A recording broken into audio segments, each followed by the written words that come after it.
खुलुमबाय दिनै फुंबिलिनि खौरांफोरा जाबाय गिबि खौराङाव दङ मोनसे गोजोनथाव खौरां बर' हारिनि थाखाय आलादा रायजोनि थाखाय मोनसे समाव आखायाव हाथियार लानानै सोरखारनि हेंथायै सोमावसारबोनाय हारिनि थामोनथानि थाखाय सोमावसारबोनानै जोबथेसालियाव गोबाव बोसोर सिगां थाबोनाय बारग' एनडिबि कान्तिचर नार्जारी बिथाङा जोबथेसालिनिफ्राय उदां अख्राङाव फैनो हाबाय।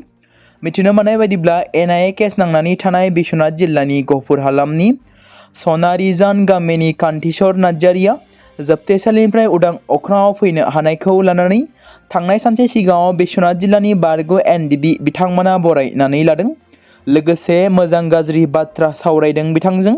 बारग' एनडिबिआ उदां जानो मोननाय लोगो लोगो गोजोननाय फोरमायदों। बारग' एनडिबि आफाद लोगोसे खुंथाय सोरखारनिसिम बिथाङा साबायखर जासिदों।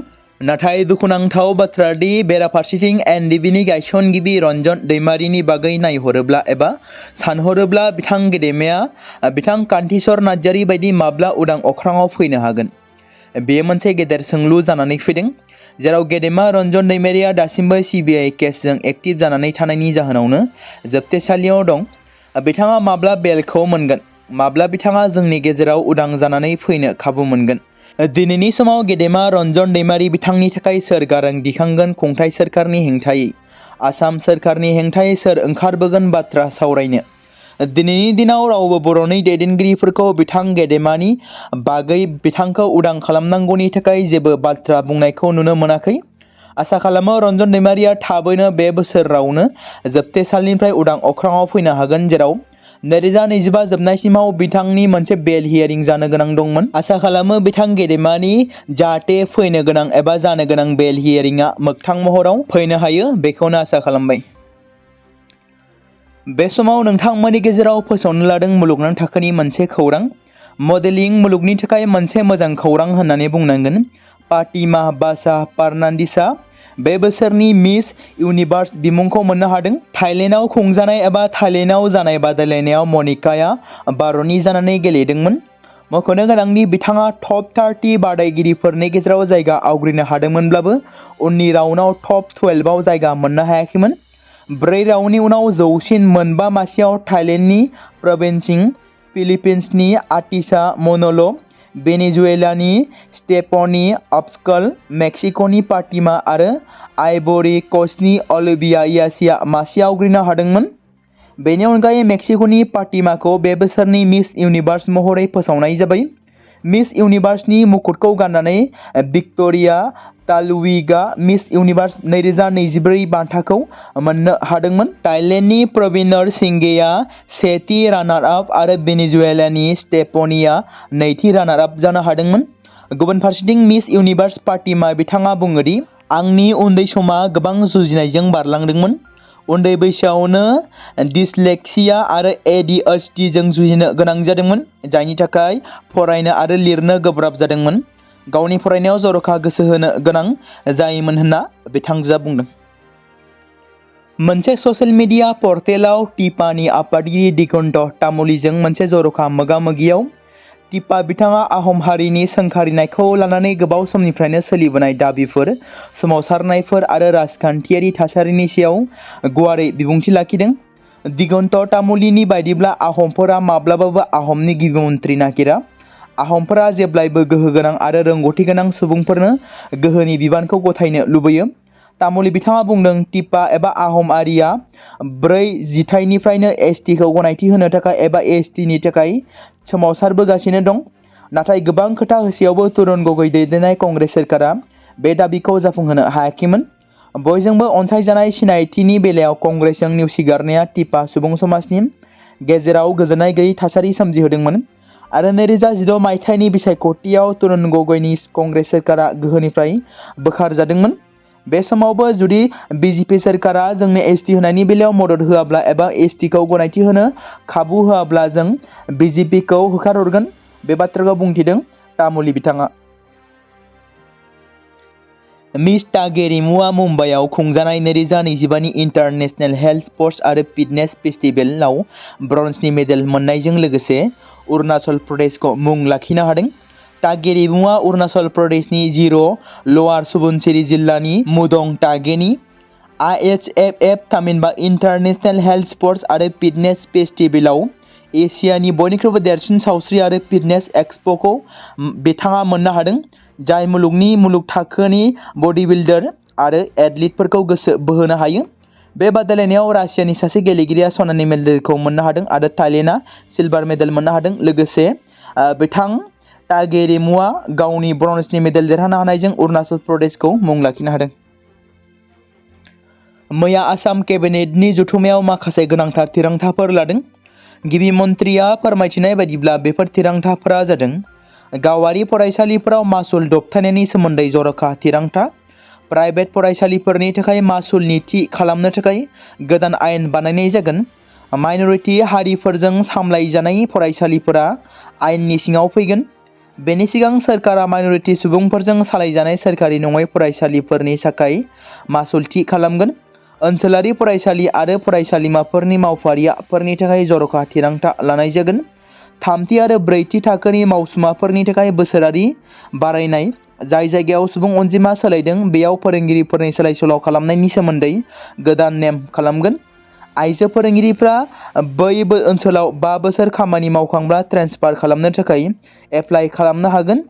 सिगाङाव फोरोंगिरिफ्रा 12 बोसोर साख्रि मावखांनायनि उनावसो बिथांमोना ट्रेन्सफार खालामनो थाखाय आर'ज गाबहरनो हायोमोन। हौवा फोरोंगिरिफ्रा 7 बोसोरनि उनाव ट्रेन्सफार खालामनो थाखाय एप्लाइ खालामनो हागोन। केबिनेटआ आयेनखौ सोदांनायखौ गनायथि होबाय। केबिनेटआ फरायसालि प्रभिन्सियेलाइजेशन एक्टखौ सोदांनायखौ गनायथि होबाय आरो बे सोदांनायनि उनाव गं 15 फरायसालिमाफोरखौ गोदानै ओनसोलारि खालामनाय जागोन।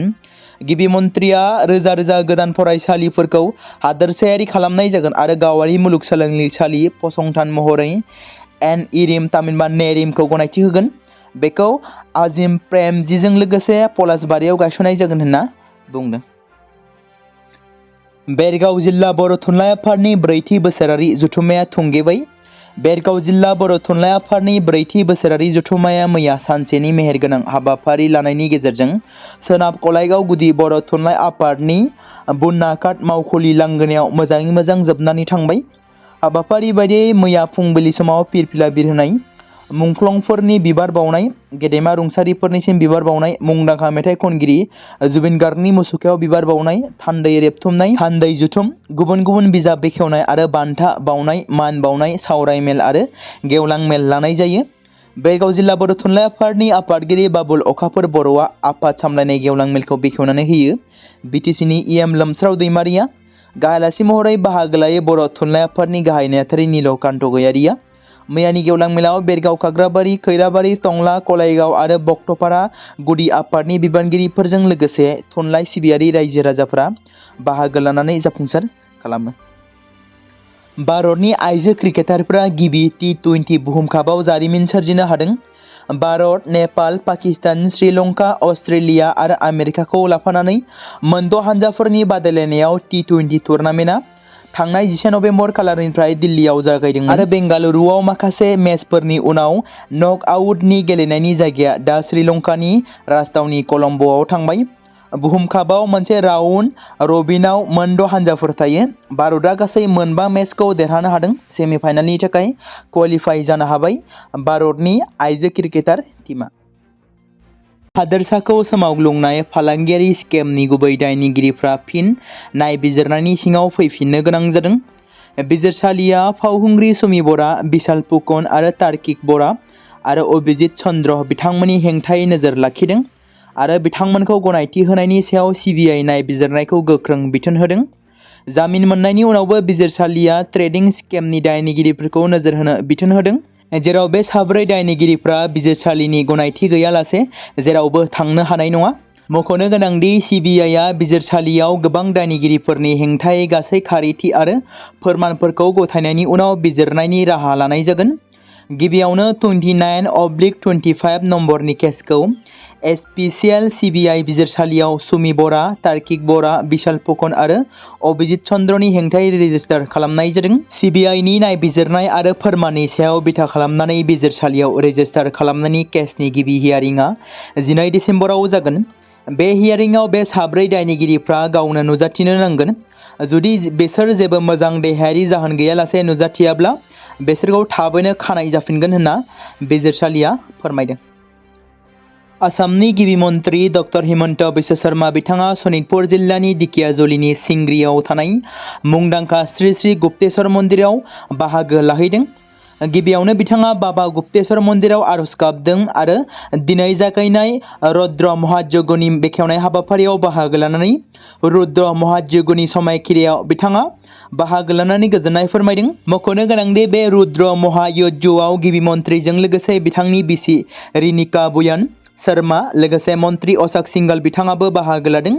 23 नभेम्बर खालारनिफ्राय 30 नभेम्बरसिम 8 साननि गिदिर हाबाफारिजों अटियं रुद्र महायज्ञ खुंफुंनाया दिनै जागासिनो थादों। बेनि अनगायैबो खोला भारतनि 250निबो बांसिन फुजारिफ्रा गेदेर रुद्र यज्ञखौ खुंदों। बे समाव दोरोङारि श्री गुप्तेश्वर मन्दिरखौ समायना रमायना साजायनायखौ नुनो मोन्दों। गोबां समफोरावनो रायजोनि गोबां जिल्ला एबा दाब दाब जायगायाव अर खामनाय जाथायफोरखौ खोनानो मोनबाय थायो। बेबायदिनो चिरां जिल्लानि सिडली पुलिस थानानि सिङाव थानाय दतपुराव गिख्रंथाव अर खामनाय जाथाय सोमजिदों। मोब्लिबनि सर्ट सार्किट जानायनि जाहोनाव गिख्रंथाव अर खामनाय जाथाया सोमजियो होननानै मिथिनो मोननाय जादों। अर खामनायनि जाउनाव अजय मुसाहारिनि गलाया सेवहांगार जादों होनना बे समाव मिथिमोनदों। मोनसे दुखुनांथाव खौरां। पकिराग्रामनि राबापारायाव ना हमनो थांना दैसायाव गबनानै सासे सुबुङा जिउ गोमादों। मैया सानजौफु समाव क'क्राझार जिल्लानि पकिराग्राम पुलिस थानानि सिङाव गोग्लैनाय राबापारा गामिनि 57 बोसोर बैसोनि सबिन ब्रह्म मुंनि सासे सुबुङा ना हमनो थांनायाव दैसायाव गबनानै जिउ गोमादों। मख'जाथावदि दिनै SDRFनि हानजाया राबापारा गामिनि मोनसे नालानिफ्राय गोथै सहखौ बोखांनो हाबाय होनना बे समाव मिथिमोनदों।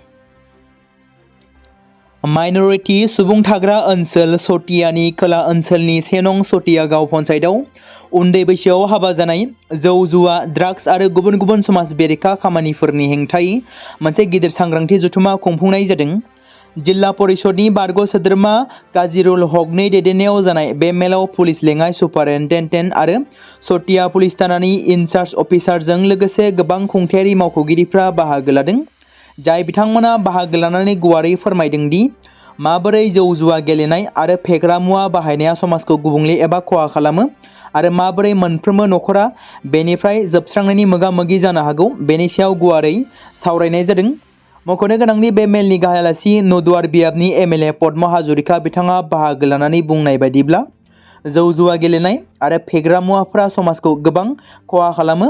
मोनसे समाव सतियानि खाथि खालानि ओनसोलफोराव गोबां गाज्रि हाबाफोर सोलिदोंमोन, नाथाय दा सुबुंफोरनि हेफाजाबजों बे गाज्रि हाबाफोरखौ दबथायनो हाबाय। नाथाय दासिमबो एसेब्लाबो जाबोगासिनो एबा सोलिगासिनो थादों खना खनला। जर'खायै जौ आरो फेग्रा मुवाफोरा गोदान जोलैखौ जोबस्रांनायनि एबा फोजोबस्रांनायनि फारसे नारख्लायगासिनो दं। बेनिखायनो बेफोर जेंनाफोरखौ सामलायनायखौ सोरखार खुंथाया हारसिंनो खालामनो हाया। बेनि थाखाय सुबुंफोरनि हेफाजाबा जोबोद गोनांथार होनना बुंथियो MLA बिथाङा। बकागादाव धोनस्री दैमानि खुरखानाया गोबाव समनिफ्रायनो कुरुवा बाहिनि थागिबिफोरनि थाखाय जिंगासिनांगौ जानानै फैदों। बायदि बायदि हेंथा हाबाफारि आरो सोरखारनि फारसे खावलायसेयावबो दैमा खुरखानायनि अरायथा सुस्रांनायखौ दासिमबो मावफुङाखै। दासिमबो कुरुवा बाहिनि गोबां ओनसोलफोराव खुरखानायनि जाथाया गोब्राब जानानै फैदों। नाथाय बिफानारि बिबानगिरिफ्रा बे बेलायाव जेबो जुनिया राहा लायैनि थाखाय अजद दिखांदों। बावैसो सिगां कुरुवा बाहिनि सिनिकानसारियालियाव अरायथा दालां आरो धोनस्री दैमा आरो कलबरिया बिलखौ फोनांजाबनाय खाथिनि मोनसे बाहागोनि सिङाव खुरखानायनि जाउनाव गोबां न'फोर आरो अरायथा लामा आरो जायगानि नामघर, आरज गाबग्रा न'ब्लां आरो गासैबो रोखोमनि न'-बांफोरा खहा जानो गोनां जादोंमोन। जायगानि सुबुंफ्रा फोरमायथिनाय बायदिब्ला बे बोसोरनि दैबानानि समाव धोनस्री दैमानि गोब्राब बोहैनायनि जाहोनाव बे ओनसोलाव हा खुरखादोंमोन। दा दैनि थाखोआ खमायदोंब्लाबो खुरखानाया सोलिगासिनो दं। गामिनि सुबुंफ्रा फोरमायबावनाय बायदिब्ला जुदि दैज्लां बोथोरनि सिगां खुरखानायखौ होबथानो थाखाय राहा लायाब्ला गोबां न'फोरा न'-बां गैजायै जानायनि खैफोदाव गोग्लैगोन। बेनि अनगायैबो खुरखानायनि जाहोनाव खाथिनि गिदिर आबाद फोथारनि थाखायबो खैफोद सोमजिनो हागौ। बे आयदायाव थाबैनो राहा लानांगौनि गोनांथि दं होनना बुंदों।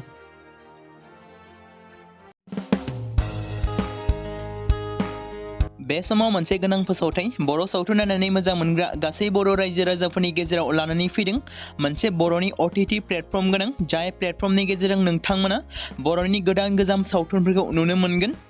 थांनाय माखासे बोसोर सिगां बर'नि गेजेराव लानानै फैनाय निउबो एप बायदिनो फिन आरोबाव लानानै फैदों बर' रायजो राजाफोरनि थाखाय। बे बाथ्राखौ मख'नाया गोनांदि 2025 मायथाइनि जानुवारि दानाव ओंखारनाय आंगो स्ट्रीम मुंनि मोनसे OTT प्लेटफर्म गोनां निउबो एपनि गेजेरजों नोंथांमोना गोबांथार बर'नि सावथुनफोर जेरै ट्रेजेडी, रमान्टिक, एक्शन आरो कमेडीजों बुंफबनाय सावथुनफोरखौ नुनो मोनगोन। जेरै सनानि नखर, थांखि गैयै समाज, अनसुला आफा, हिर', बिमा बायदि बाजै, अर, थैसाम, वान्टेड, संदान आरो रं नाम्बार बायदि सावथुनफोरा मख'जाथाव। बेफोर सावथुनफोरखौ नायनो थाखाय नोंथांमोना गिबियावनो आंगो स्ट्रीम एपखौ गावनि मबाइलाव थानाय प्ले स्ट'रनिफ्राय डाउनल'ड खालामनानै लोगोसे इनस्टल खालामनानै गावनि मबाइल नाम्बारजों लगइन खालामनानै लाग्रोनांगोन। बेनि उनाव नोंथांमोना गोबांथार नुनो मोनै सावथुनफोरखौ गुगोल पे, फन पे आरो पेटिएमजों रं नाम्बार सावथुनखौ नायनो थाखाय 60 रां आरो संदान सावथुनखौ नायनो थाखाय 80 रां, वान्टेड सावथुनखौ नायनो थाखाय 60 रां, थैसाम सावथुनखौ नायनो थाखाय 60 रां बेबायदिनो गोबांथार नुनो मोनै सावथुनफोरखौ नायनो थाखाय सुबिदा खालामनानै होदों आंगो स्ट्रीम प्लेटफर्मा। फिन नोंथांमोननि गेजेराव फोरमायबावनो लादों बर' सावथुन नायनानै मोजां मोनग्रा गासै बर' रायजो राजाफोरनि गेजेराव लानानै फैदों मोनसे बर'नि OTT प्लेटफर्म गोनां जाय प्लेटफर्मनि गेजेरजों नोंथांमोना बर'नि नुनो मोनै सावथुनफोर जेराव गोदान गोजाम सावथुनफोरखौ नुनो मोनगोन। बे बाथ्राखौ मख'नाया गोनांदि 2025 मायथाइनि जानुवारि दानाव दिहुनजानाय आंगो स्ट्रीम मुंनि मोनसे OTT प्लेटफर्म गोनां एपनि गेजेरजों नोंथांमोना गोबांथार बर'नि ट्रेजेडी, रमान्टिक, एक्शन आरो कमेडीजों बुंफबनाय सावथुनफोरखौ नुनो मोनगोन। जेरै रं नाम्बार, संदान, वान्टेड, थैसाम, अर, बिमा बायदि बाजै, हिर', अनसुला आफा, थांखि गैयै समाज, सनानि नखर बायदि बायदि सावथुनफ्रा मख'जाथाव। बेफोर सावथुनफोरखौ नायनो थाखाय नोंथांमोना गिबियावनो आंगो स्ट्रीम एपखौ गावनि मबाइलाव थाखानाय प्ले स्ट'रनिफ्राय इनस्टल खालामनानै गावनि मबाइल नाम्बारजों लगइन खालामखांनायनि उनाव नोंथांमोना गोबांथार नुनो मोनै सावथुनफोरखौ गुगोल पे, फन पे आरो पेटिएमजों रं नाम्बार सावथुनखौ नायनो थाखाय 60 रां, संदान सावथुनखौ नायनो थाखाय 80 रां, वान्टेड सावथुनखौ नायनो थाखाय 60 रां, थैसाम सावथुनखौ नायनो थाखाय 60 रां बेफोरबायदिनो अर सावथुनखौ नायनो थाखाय 60 रां पे खालामनांगोन। बेबायदिनो गोबांथार नुनो मोनै बर' सावथुनफोरखौ नायनो थाखाय सुबिदा खालामनानै होदों आंगो स्ट्रीम प्लेटफर्मा।